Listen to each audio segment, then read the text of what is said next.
Bonsoir et bienvenue à tous. Dans l'actualité de ce jeudi, une lycéenne tuée et 3 autres blessés à coups de couteau par un autre élève dans un lycée de Nantes. L'assaillant âgé de 16 ans a été interpellé. Ce matin, il avait envoyé un texte confus par email à tout l'établissement. Nos reporters sont sur place. Kiev et plusieurs villes d'Ukraine massivement bombardées par la Russie. Le bilan humain est très lourd. Donald Trump, qui s'est engagé à obtenir la paix en moins de 100 jours, s'en est pris à Vladimir Poutine. Notre enquête sur les usurpateurs qui se font passer pour médecins ou avocats. Certains sont rapidement démasqués, d'autres parviennent à faire illusion pendant plusieurs années. Dans ce journal également, les communes de l'île d'Oléron emploient les grands moyens pour réduire le nombre de locations saisonnières. Elles offrent une prime de 10 000 € à tous les propriétaires qui renoncent à louer leur logement pour de courtes périodes. Enfin, un grand reportage exceptionnel. Nous irons en Syrie 4 mois après la chute du régime Assad. Le pays est au bord de l'implosion. La période d'euphorie est terminée. Les actes de vengeance se multiplient entre communautés. Le drame s'est déroulé vers 12h30 dans un lycée privé de Nantes. Un élève de l'établissement armé de couteaux s'est attaqué à 4 de ses camarades avant d'être maîtrisé par les enseignants. Une adolescente a été tuée, 3 autres lycéens ont été blessés, dont l'un très grièvement. Sophie Chevalreau et nos équipes sur le terrain. Les faits se sont produits à l'intérieur de ce groupe scolaire nantais. Un établissement privé, Notre-Dame de Toutes Aides, situé en centre-ville de Nantes. À 12h30, un élève scolarisé dans ce lycée s'introduit dans 2 classes. Armé d'un couteau de chasse, il poignarde 4 élèves. Une lycéenne succombe à ses blessures.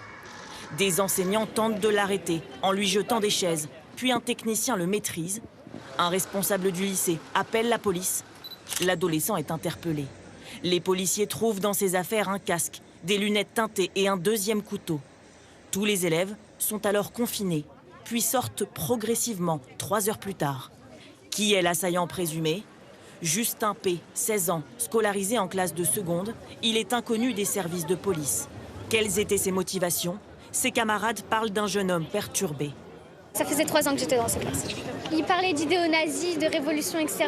Quand il nous disait des choses comme ça, on se dit « Ah oui, c'est bizarre quand même ». On n'a pas cru que ça allait prendre une telle ampleur. Quelques jours avant les faits, il aurait supprimé ses comptes sur les réseaux sociaux, selon ses amis. Il nous a appelés, il nous disait au revoir, je m'apprête à faire quelque chose et tout ça. Et là aujourd'hui, j'apprends qu'il s'est passé ça et maintenant je sais pourquoi il m'a dit au revoir à moi et nos collègues. Un élément retient l'attention des enquêteurs. 15 minutes avant son passage à l'acte, l'adolescent envoie à tous les élèves de son établissement un mail contenant un document. Et on a un énorme fichier de 13 pages. On pourrait qualifier ça d'une sorte de dissertation. On voit qu'il se pose des questions. Voici ce document, un long texte qui brosse un portrait très sombre de notre société. La mondialisation a transformé notre système en une machine à décomposer l'humain. Il est question d'un monde violent. La ville moderne, hyper connectée et pourtant déshumanisante, incarne cette violence systémique. Une phrase revient à 2 reprises. La révolte est déjà la plus grande victoire que nous puissions atteindre. Il n'y est pas question de l'attaque qu'il va commettre. Le document n'est pas signé. L'a-t-il écrit lui-même? Les enquêteurs explorent aussi la piste du différend amoureux. L'assaillant présumé connaissait l'adolescente décédée.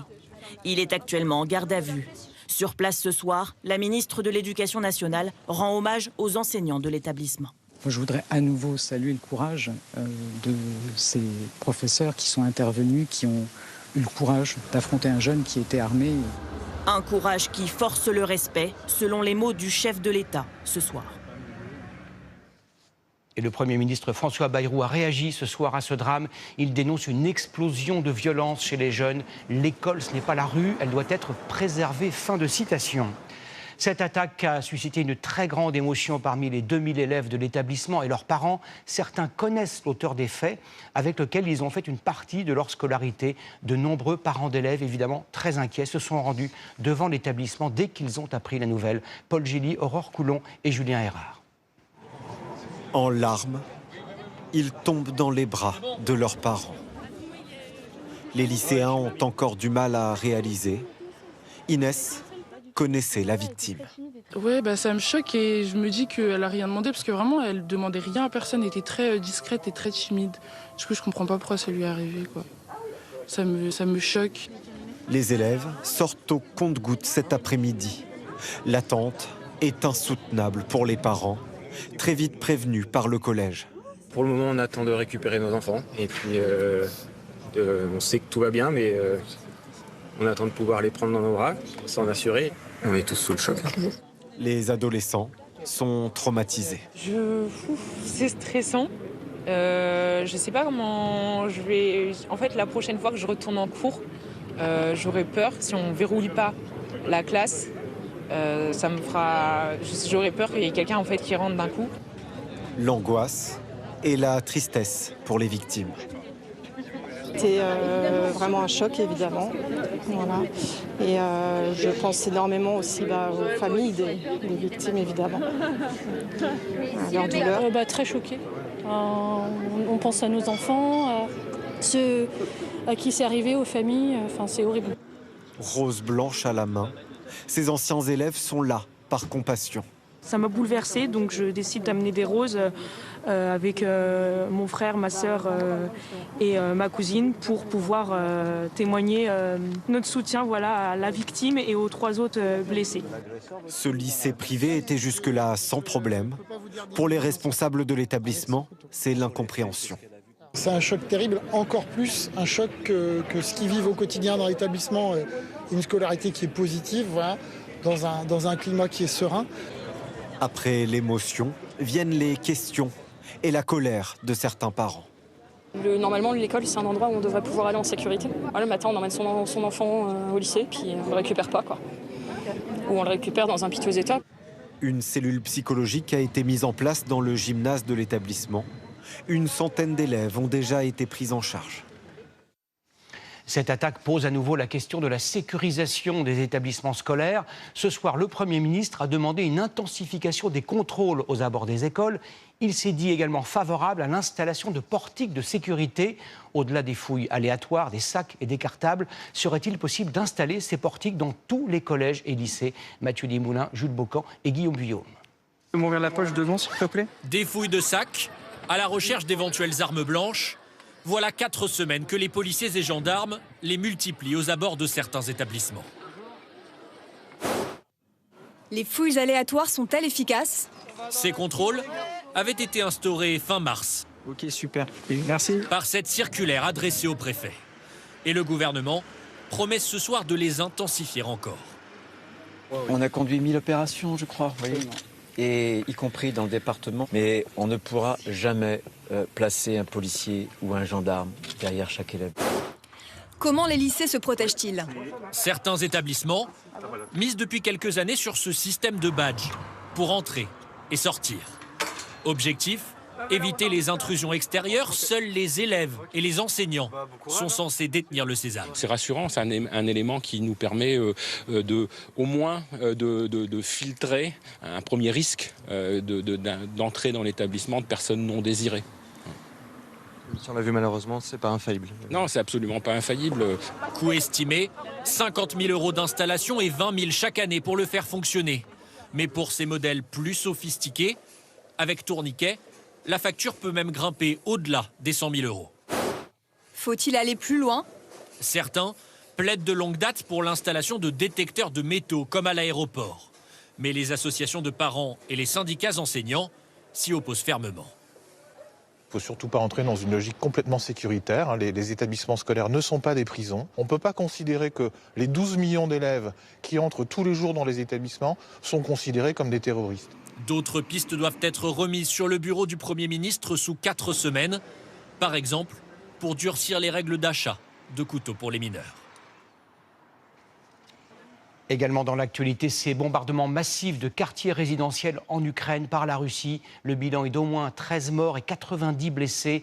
La capitale Kiev a été visée par une pluie de missiles. Pour une fois, Donald Trump, qui s'est engagé peut-être imprudemment à obtenir la paix en Ukraine, s'est emporté contre Vladimir Poutine. Benoît Cristal avec sur place Marianne Kotonov et Éric Josset. Des bombardements massifs sur la capitale ukrainienne. Durant près de 3 heures, au milieu de la nuit. Plus de 10 morts dans 4 quartiers de Kiev. 90 survivants extraits des décombres, les uns après les autres, souvent en état de choc. Tout a volé en éclats dans ma maison. Je n'ai rien compris, je suis terrifiée. Les secours travaillent jusqu'au petit matin pour retrouver des habitants encore en vie. Notre équipe s'est rendue sur place. Il s'agit de la 22e attaque russe contre des villes ukrainiennes depuis la proposition d'un cessez-le-feu par les États-Unis il y a 6 semaines. Difficile pour les habitants de Kiev de croire en un éventuel cessez-le-feu et a fortiori en la paix après cette frappe meurtrière en plein centre de ce quartier résidentiel qui n'abrite que des civils. L'armée russe, elle, dit cibler l'industrie militaire ukrainienne. Depuis Washington, Donald Trump condamne ces frappes en s'adressant au président russe. Ce n'était pas nécessaire et le moment est très mal choisi. Vladimir, arrête! Nerveux, le président américain voit s'éloigner sa promesse d'un traité de paix lors des 100 premiers jours de son mandat, d'ici mercredi prochain donc. Hier encore, il s'en prenait au président ukrainien. Les déclarations de Zelensky ne font que prolonger la tuerie. En réponse, Volodymyr Zelensky exige de nouveau un cessez-le-feu immédiat, demande soutenue par Emmanuel Macron, en voyage officiel à Madagascar. Qu'enfin le président Poutine arrête de mentir. Quand le président Poutine parle aux négociateurs américains, il leur dit « je veux la paix ». Quand il parle à la planète entière, il dit « moi je veux la paix ». Il continue de bombarder. Le Kremlin dit travailler à la paix. Vladimir Poutine ne se rendra pas aux obsèques du pape samedi à Rome, contrairement à Donald Trump et Volodymyr Zelensky, qui pourraient s'y rencontrer. En France, ce coup de filet très tôt ce matin à Marseille, 21 personnes soupçonnées d'appartenir à un important réseau de trafiquants de drogue ont été interpellées dans les quartiers nord de la ville. D'autres interpellations ont eu lieu à Metz, en Moselle. Les salariés sont toujours sous le choc au lendemain de l'annonce de la suppression de 636 postes chez ArcelorMittal. Une décision qui intervient alors que l'État français et donc les contribuables ont aidé l'entreprise à hauteur de 300 millions d'euros il y a 2 ans. Charles Divot, Elias Hassani et Tiffaine Leproux. Bonjour madame. Distribution de tracts dans les rues de Dunkerque. Réunion de crise des syndicats à Florange.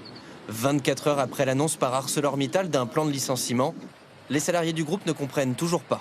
On a peur que ça soit vraiment la fin. J'ai mal pour mes collègues. J'ai mal pour moi de finir ma carrière dans ces conditions-là, ça fait mal. Pourquoi une telle décision? Pourquoi supprimer plus de 600 postes en France? Pour se justifier, le groupe met en avant une baisse des commandes d'acier depuis 5 ans. Insuffisant pour calmer la colère des syndicats, il demande désormais à ArcelorMittal et à l'État de rendre des comptes, notamment concernant l'argent public versé au groupe. Où est-ce que l'argent est passé? C'est surtout ça. Parce qu'on entend des chiffres comme 200, 300, 400 millions d'euros qui ont déjà été donnés. On ne sait pas la véracité des propos, on ne sait pas où ça se situe et on ne sait pas surtout où est passé ce pognon. De quoi parle-t-on? L'État s'est engagé à financer une partie des travaux de décarbonation du sidérurgiste. 850 millions d'euros d'aide publique.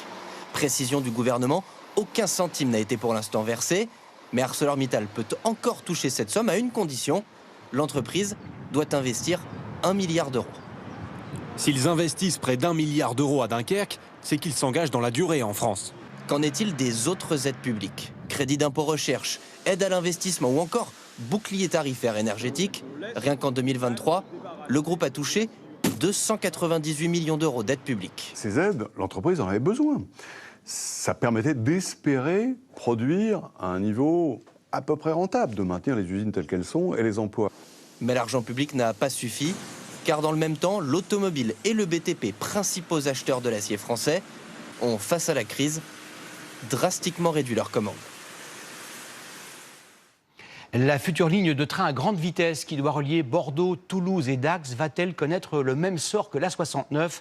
Il y a 2 mois, on s'en souvient, la justice avait ordonné l'arrêt du chantier de cette autoroute. Le 10 avril dernier, un autre tribunal a rendu un jugement favorable à la construction de la ligne TGV. Mais sur place, les opposants au projet ne désarment pas et ils entendent bien continuer à agir en justice. Perrine Mislange et Jean-Vincent Fournis. La future ligne à grande vitesse devrait passer ici, entre ce canal et l'actuelle voie de chemin de fer. Si l'activité du chantier est limitée en journée pour laisser passer les trains, la nuit, pour les riverains, les nuisances sont importantes. En fait, ça c'est le bruit qu'on entendait, alors qui était donc par intermittence. Ces vidéos ont été tournées il y a quelques semaines par les voisins de Dominique. C'est impossible de dormir quand vous avez votre appartement qui vibre, votre lit qui vibre, vos murs qui vibrent et le bruit en plus. La ligne à grande vitesse doit relier Bordeaux à Toulouse. Le chantier n'a pour l'instant commencé qu'aux abords des métropoles. 222 km de rails à mettre en place. Enfin, si le projet arrive à son terme, des associations environnementales multiplient les recours pour le faire annuler. Un avis défavorable vient d'être rendu par le ministère de la Transition écologique. Absence de solution alternative satisfaisante, lacune rédhibitoire. Depuis que le tribunal administratif a fait suspendre les travaux de l'A69, ce militant rêve du même avenir pour le projet de LGV. Ça redonne effectivement un peu d'espoir dans le fait que la justice peut dire le droit même face à des entreprises puissantes. Donc l'idée c'est que normalement on devrait obtenir aussi l'annulation de ce projet-là. Dans un communiqué, SNCF Réseau se dit confiant sur la poursuite du projet.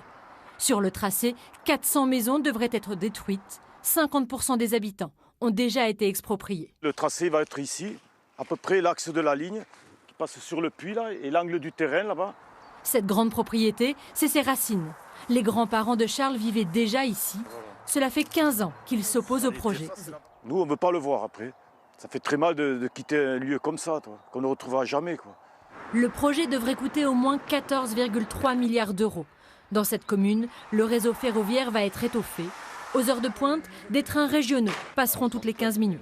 Ça permettrait vraiment de désengorger d'abord la commune, les communes environnantes aussi. L'arrêter aujourd'hui, ce serait, je pense, une véritable erreur. Suite au recours des associations environnementales, le tribunal administratif se prononcera sur la nullité éventuelle du projet d'ici la fin de l'été. Savez-vous combien coûte vraiment un ticket de bus, une journée de crèche ou une année de conservatoire de musique pour votre enfant? Près d'une centaine de communes autour de Château-Thierry, dans l'Aisne, ont décidé d'afficher dans les rues le prix réel de ces services publics. Un exercice pédagogique qui a surpris plus d'un habitant, Thibaut Petit et Guillaume Vuitton. 4 affiches et un message. Les services publics coûtent plus cher que ce que payent leurs usagers. C'est l'objectif de cette campagne que vient de lancer l'agglomération de la région de Château-Thierry. Parmi les services concernés, la crèche par exemple. 1 heure de garde pour son enfant payée seulement 1,50 € en moyenne par les parents, coûte réellement 13,53 €. Est-ce que vous saviez que ça coûtait aussi cher? Non. Non, je savais pas du tout. Oui, c'est beaucoup quand même, non? 13 €. Je me dis qu'on a de la chance de payer qu'1 € et quelques. Autre service concerné, les transports. Pour un trajet de bus payé 1,50 € le ticket, il coûte en réalité 11,79 €. Les voyageurs jugent cette campagne d'information nécessaire. Oui, c'est une bonne chose, bien sûr. Les gens ont besoin d'être informés, quoi. J'ai déjà entendu que ça coûtait cher de prendre le bus, donc ça me choque pas plus que ça. Une manière aussi de justifier l'augmentation du prix du ticket de bus, passé de 1,10 € à 1,50 € cette année. Ce qui coûte très cher, c'est l'entretien, l'essence, le personnel. Maintenant, il y a eu des heurts et puis maintenant ça passe plutôt bien parce que maintenant ils ont compris qu'effectivement, dû à la campagne, les gens ont compris que ça coûtait quand même très cher. Des différences de prix parfois exorbitantes, comme au conservatoire. Un élève qui paie sa formation 147 € par an devrait débourser 1 986 € pour couvrir l'intégralité des dépenses. Là encore, l'agglomération a dû augmenter les prix. Dès que les tarifs publics de services publics augmentent, là souvent ça fait beaucoup plus scandale, d'où l'intérêt de faire preuve de pédagogie. Dans les prochains mois, la campagne d'information sera déployée dans l'ensemble des 87 communes de la région de Château-Thierry. 10 000 €, c'est la prime très conséquente que les communes de l'île d'Oléron vont offrir aux propriétaires de meublés touristiques de type Airbnb s'ils acceptent de louer leur logement à l'année.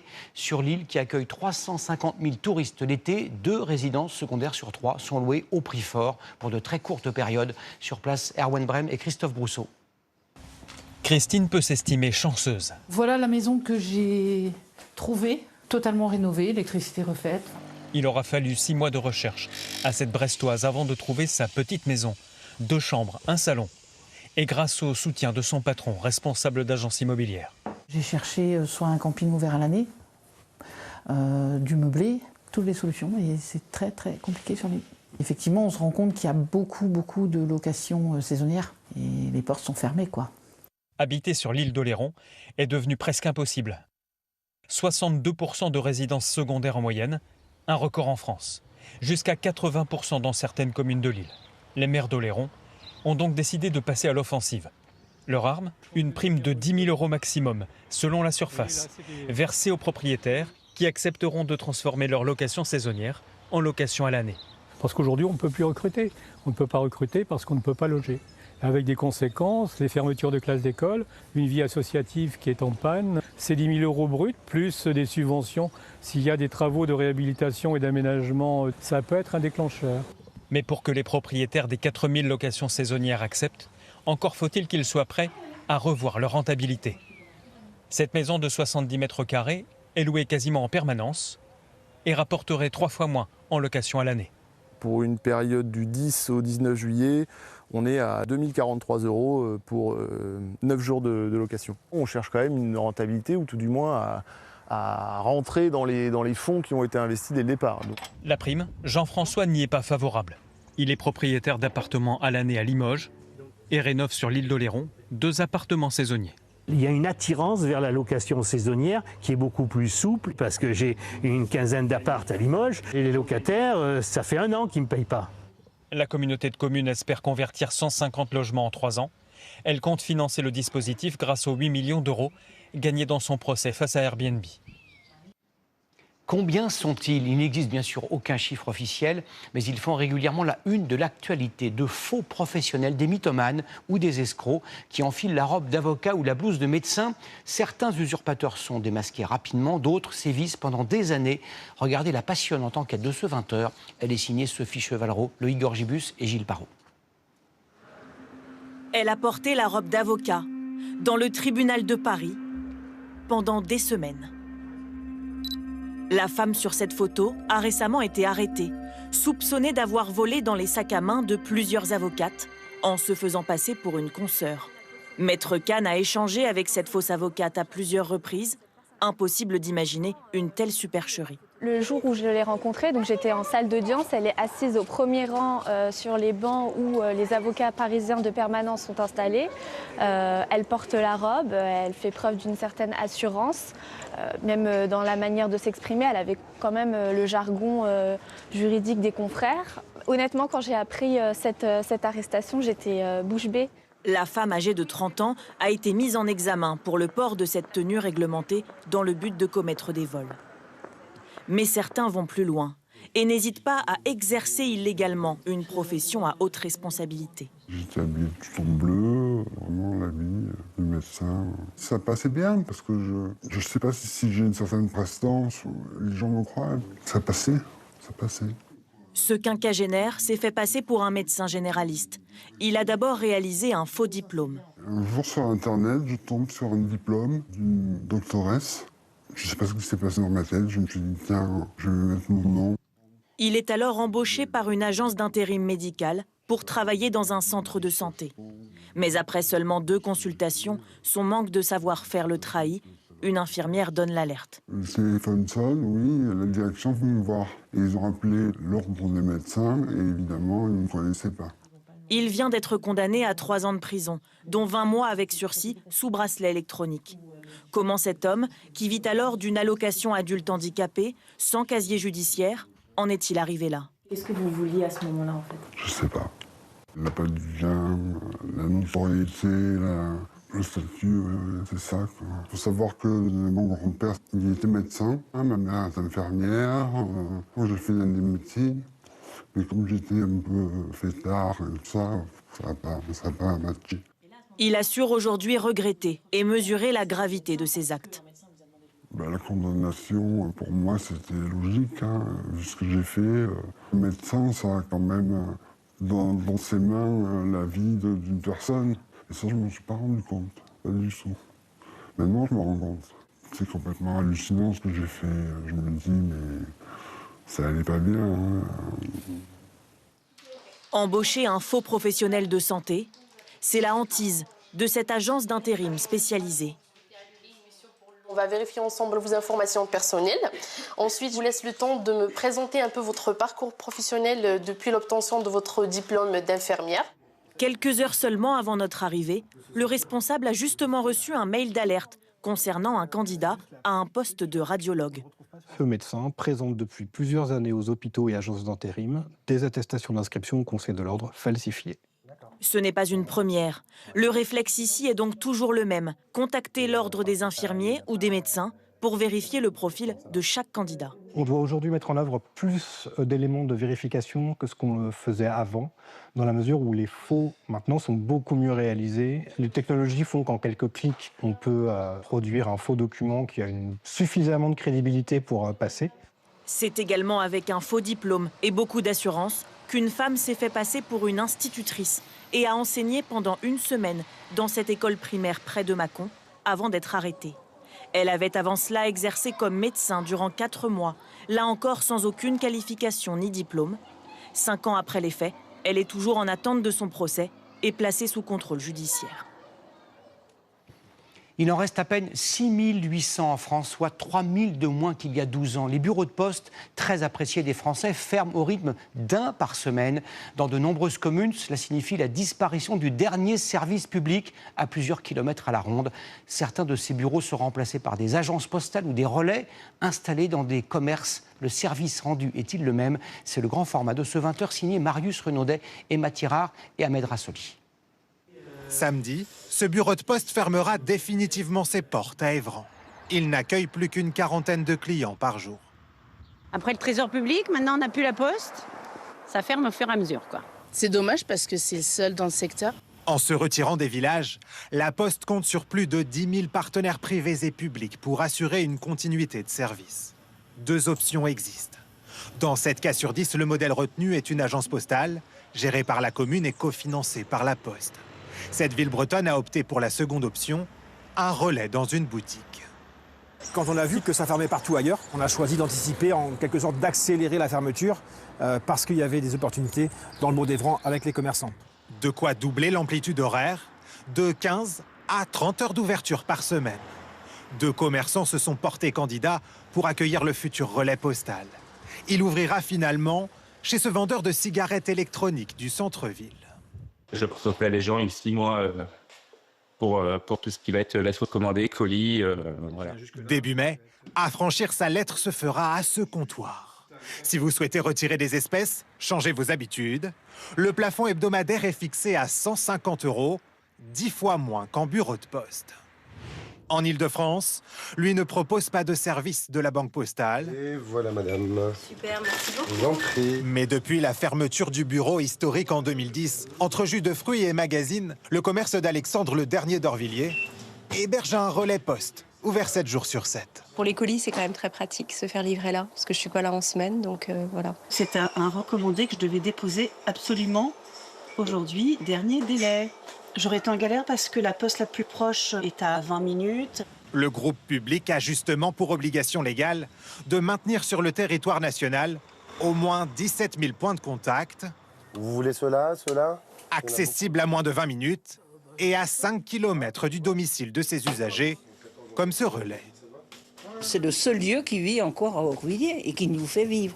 Tout le monde y gagne, voilà. 200 paquets transitent ici chaque jour. Une activité qui prend de plus en plus de place, mais qui ne rapporte pas tellement. Entre 25, 30 centimes et 40 centimes, voire 50 centimes les gros colis, c'est pas ce qui nous paye. On le fait vraiment parce que ça arrange tout le monde dans le village et ça nous fait connaître. Ces services postaux ont permis à Alexandre de dynamiser la fréquentation de son restaurant dans la pièce voisine. Avant de déjeuner, ses habitués en ont profité pour poster leur enveloppe. Je fais moins de courrier maintenant, hein. Quand j'en ai, je le mets toujours ici. C'est très agréable et très convivial, très chaleureux.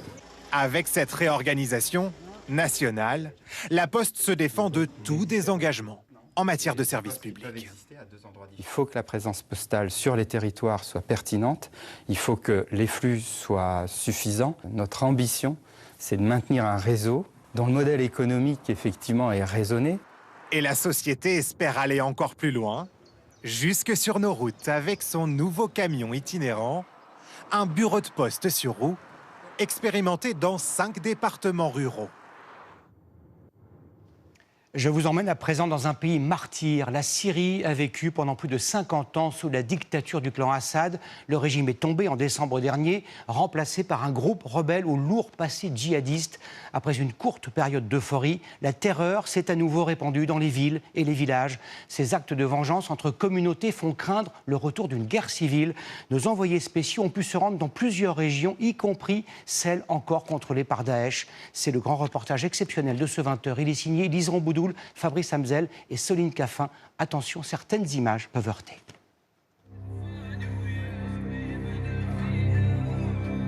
C'est la route la plus dangereuse de Syrie, celle qui longe la côte méditerranéenne du pays. Nous franchissons une quinzaine de checkpoints comme celui-ci. Ils sont tenus par des miliciens armés ou des forces de sécurité gouvernementales, on ne sait pas vraiment. Toute la région est fermée, car début mars ici, près de 1700 civils ont été massacrés par des islamistes en fureur. Ces islamistes traquaient les habitants appartenant à la minorité religieuse alaouite, celle de l'ex-dictateur Bachar al-Assad. Les alaouites étaient protégés et favorisés par l'ancien régime. Les assaillants ont eux-mêmes filmé ces scènes d'humiliation et d'exécution sommaire.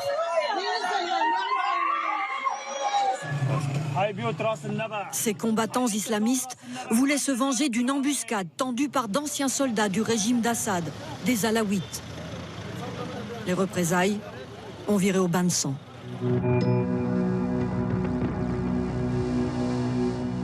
Les coupables des massacres rôdent encore librement. Les soldats de l'ex-dictature aussi. La zone est totalement interdite à la presse. Personne ne s'y risque. Mais contre toute attente, cet homme des forces gouvernementales accepte quand même de nous accompagner. Il n'y a pas grand monde dans les villages. On voit les gens nous observent, on passe à côté des maisons. Il s'appelle Abou Ali. Il a pris son arme et son gilet pare-balles. Il est très concentré. Le danger, ce sont les militaires du régime de Bachar, les résidus. Ce sont eux qui nous ciblent, et après ils viennent se cacher dans ces montagnes, au milieu des civils. Abou Ali nous assure que sa mission est de protéger tous les habitants. Mais quand nous nous arrêtons dans ce hameau... Les gens ont un peu peur, parce qu'ils ne savent pas qui on est. Salam. Azem, un médecin alaouite, nous a donné rendez-vous. Non. Toute sa famille a été exécutée lors des massacres le mois dernier. Là, c'est la tombe de votre sœur. C'est ma mère. Et là, ma sœur.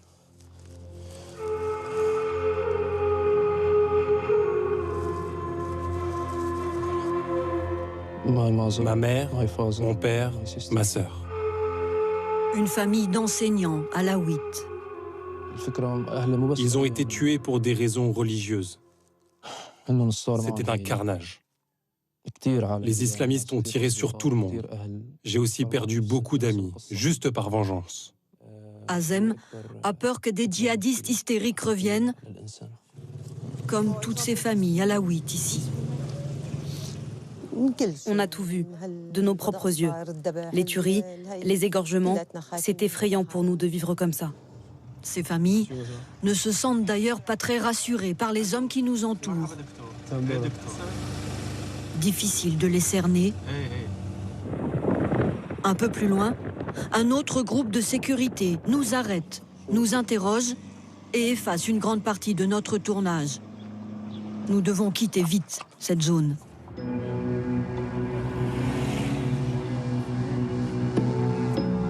Direction Homs, la ville de la révolution et de la résistance. Nous croisons des quartiers entiers, bombardés, assiégés par l'ancien régime d'Assad durant la guerre civile. Aujourd'hui, à chaque coin de rue, des hommes armés, cagoulés. On voit qu'il y a quand même des forces de sécurité qui sont là pour protéger la population. En théorie.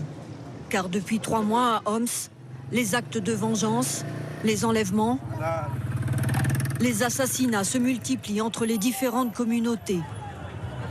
Il y a les Alaouites, les musulmans sunnites.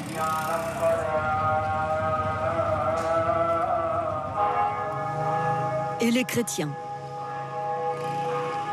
Le seul endroit plus apaisé au cœur de cette ville, c'est ici, la cathédrale du Saint-Esprit.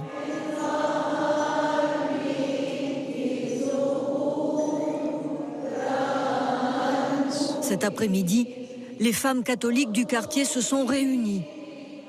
Elles prient pour la paix autour du Père Michel. Le prêtre nous confie que les chrétiens sont accablés par l'angoisse d'être victimes eux aussi de massacres, car ils sont considérés comme les protégés de l'ex-régime d'Assad. C'est le chaos. C'est le chaos. Des vengeances, des criminels, des gens remplis de haine. Quand ça va se terminer et comment? Positivement ou des bains de sang et des coups d'État, un sur l'autre, et des assassinats, et on va revenir aux voitures piégées et tout ça. Et maintenant, les slogans qu'on entend, voilà. Votre tour arrive, les chrétiens. Le pouvoir islamiste va-t-il protéger tous ces chrétiens? Ils lancent un appel au nouvel homme fort de la Syrie, le président Ahmed al-Shara. L'ex-djihadiste, désormais en costume-cravate, nous a conviés dans son palais présidentiel. Il promet qu'il assurera la sécurité de tous les Syriens. Mais pourra-t-il contrôler toutes les factions islamistes extrémistes? Car en plus, il a un autre ennemi, Daesh.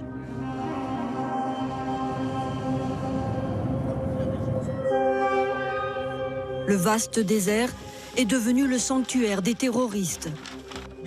Nous allons sur leurs traces avec cette brigade qui les traque. Le chef explique qu'on va dans la montagne de Sartir où ils ont repéré des cellules dormantes de Daesh. Équipement obligatoire et véhicules blindés. Daesh profite du chaos pour se reconstituer et s'est emparé de stocks d'armes abandonnés par l'armée d'Assad ou par les Russes.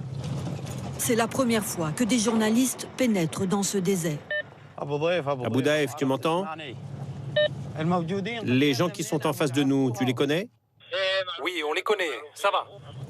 Dans notre convoi, chaque voiture est distante de l'autre d'une centaine de mètres. Si les terroristes attaquent un véhicule devant, l'autre voiture aura le temps de riposter. Là, on roule très très doucement parce qu'il y a des mines d'un côté comme de l'autre. Regarde là, c'est une mine. À chaque fois qu'il y a un bâton, c'est une mine.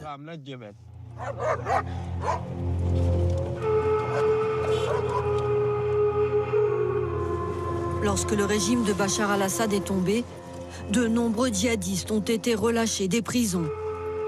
L'organisation terroriste reprend de la vigueur. Là-bas, c'est la route que Daesh a construite sur la colline. Comme ça, ils peuvent se déplacer avec leurs véhicules. Les seuls habitants de cet espace sont les Bédouins. Utiles informateurs quelquefois pour notre brigade. Et nous, ça nous rassure de voir cette brigade passer. On se sent plus en sécurité. En bord de piste, nous voyons ces voitures de Daesh ciblées par la coalition internationale. Le désert est perforé de grottes. Ce sont les refuges des terroristes. À 6 mètres sous terre, nous découvrons ces galeries souterraines. Vas-y, mets la lumière. Daesh les utilise pour stocker des armes et des munitions. Il y a 2 mois, cette brigade s'est retrouvée face à face avec les terroristes. Sous les tirs, ils ont réussi à fuir dans le désert. Ils vivaient et se cachaient dans cette autre cavité. On voit encore d'ailleurs qu'il reste des vêtements, des gilets pare-balles et puis des baskets. Un livre religieux, une profession de foi sur un bout de tissu et beaucoup d'explosifs. Les hommes décident de faire sauter l'entrée de la grotte. Pour la rendre inutilisable. Tous ces téléphones trouvés à l'intérieur étaient prêts pour déclencher des attentats. C'était vraiment leur zone, ils avaient miné tout autour, y compris cet arbre, un pistachier. Là, on voit la mine. Est-ce que vous avez besoin d'aide pour combattre Daesh ? On a besoin d'aide logistique, d'équipements militaires pour combattre Daesh. Ils ont beaucoup d'armes ici. On s'attend à ce qu'ils reviennent en force. Les terroristes exploitent le vide sécuritaire actuel. Daesh n'a plus de califat en Syrie, mais l'idéologie est bien vivante. C'est une menace que la communauté internationale prend très au sérieux. Et vous découvrirez dans quelques semaines dans ce journal de 20h un nouveau grand reportage tout aussi exceptionnel. Ne manquez pas demain, à partir de 7h, la matinale de TF1 avec Maud Descamps et toute son équipe. Dans un instant, la météo d'Evelyne Delia, puis votre série Léo Mattei, Brigade des mineurs. Demain à 13h, Marie-Sophie Lacaro, à 20h, Anne-Claire Coudray. Je vous donne rendez-vous avec Anne-Claire, Darius Rochebin, Margot Haddad et tous nos envoyés spéciaux à Rome, samedi matin dès 8h, pour suivre en direct les funérailles du pape François. Très bonne soirée à tous, à samedi.